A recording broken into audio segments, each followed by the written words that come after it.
who is the chief spokesman for the New York City Police Department, and he says, quote, "The NYPD bomb squad believes this is a crude car bomb." The NYPD spokesman, Paul Brown, just said, quote, "The NYPD bomb squad believes this is a crude car bomb."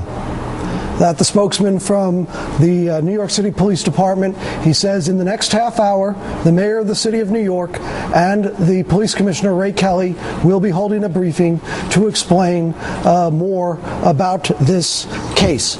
Paul Brown said he did not, as of now, they do not know who left this device in Times Square with the components, and the investigation is active and ongoing. And as we have seen all evening, they are treating this as the real deal. Again, it is a crude device, propane tanks, gasoline canisters, some sort of powder, some sort of timing device, that coming from the NYPD, and the investigation is continuing.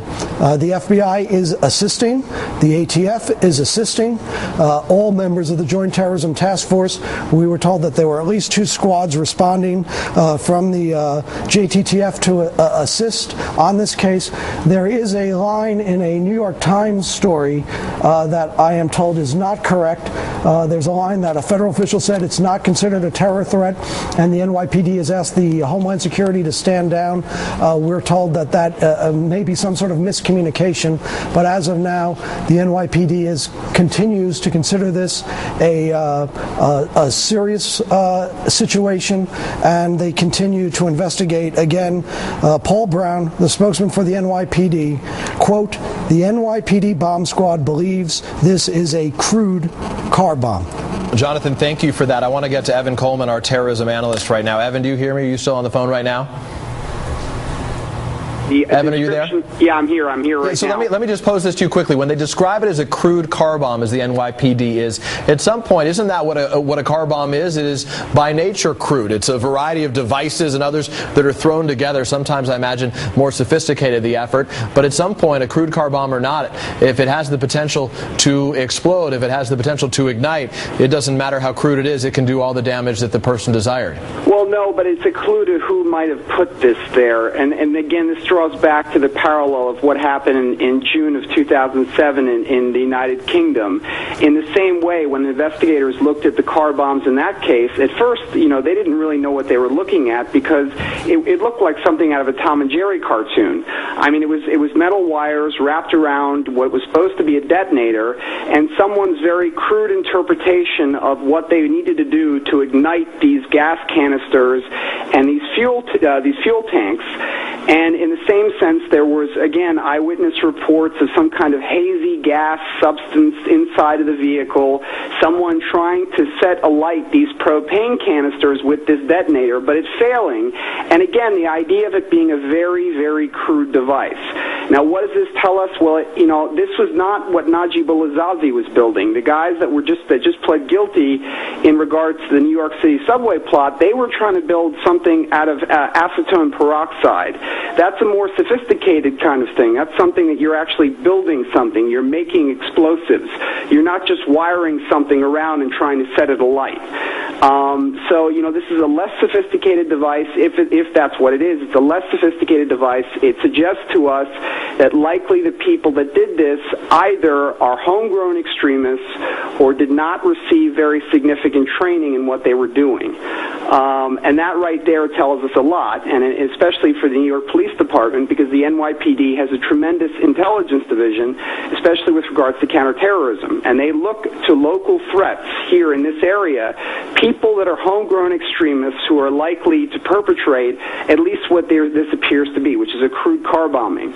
So, as much as the FBI obviously is going to be playing a leading role in this, the NYPD also has its own local sources and really has a great feel for the local community and knows where those threats are. And there are threats here. I think that's important to understand. I mean, the folks that the other day threatened the lives of the South Park creators because of their depiction of the Prophet Muhammad. Those folks live here in New York. An individual pled guilty here in New York just this week who was part of an anti-U.S. extremist group based in Brooklyn. We just had 2 people arrested within the last 24 to 48 hours who are suspected of cooperating or attempting to cooperate with Al-Qaeda to carry out a terrorist attack here in the United States. So again, New York, it's not just an issue that New York is a target, but there are also locally, homegrown extremists in this area, and there are people that would love to make a statement, a media statement, by trying to set off something, even a crude bomb in Times Square, where they're going to get tons of attention. But I think if you look at this so far, if this is what it is, an IED, it looks to be someone who is either homegrown or somebody who doesn't have that high degree of training that we would associate with someone who's been to an Al-Qaeda training camp, and somebody who's been, who's received instruction from somebody who has field experience in what they're doing. Right. I know. Oh, okay.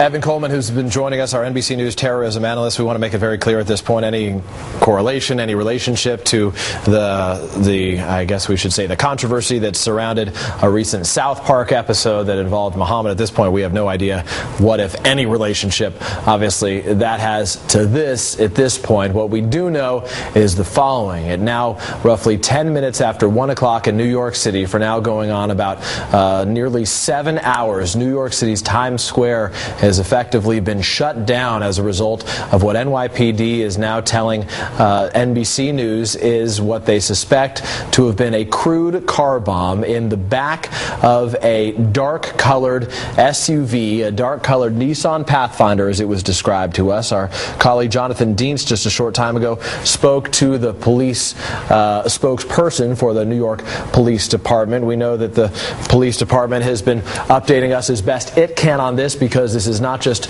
a security issue, but at some point it becomes an inconvenience for people in that area who are trying to at least get the best information they can. So